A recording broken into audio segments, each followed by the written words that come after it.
إذا كنت من عشاق المنتخب الوطني الجزائري لا تنسى الاشتراك معنا في القناة وتفعل زر الجرس لتتوصل بكل جديد. فجر الصحفي الرياضي حسين جنات فضيحة تخص 3 لاعبين دوليين جزائريين، ويتعلق الأمر بثلاثي نادي نيس الفرنسي يوسف عطال، أندي ديلور وهشام بوداوي، حيث كتب في منشور على صفحته في الفيسبوك يقول فيه: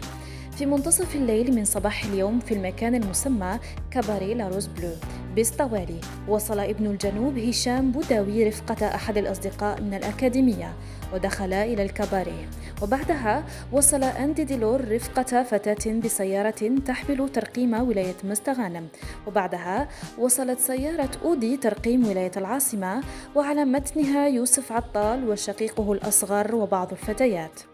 ومع الساعة 2 صباحاً بدأ الثنائي في احتساء الخمر، في حين لم يشاركهما هشام بوداوي في الشرب واكتفى بالجلوس فقط، وبعدها بساعة بدأت عملية المزايدة والتبراح. على الساعة 4:30 غادر هشام بوداوي الحانة، في حين بقي الثنائي حتى الساعة 6 إلى أن غادر ديلور، وبقي عطال الذي لم يستطع الوقوف على رجليه بسبب إفراطه في شرب الخمر، حتى أخذه أصدقاؤه إلى أحد الشقق في بئر خادم، في حين التحق بوداوي بمركز التدريبات بسيدي موسى، وختم كلامه بكل شيء موثق وكل شيء بالدليل. رحم الله الصرامة والانضباط. كل هذه التصريحات أدلى بها الصحفي حسين جناد عبر منشور في الفيسبوك.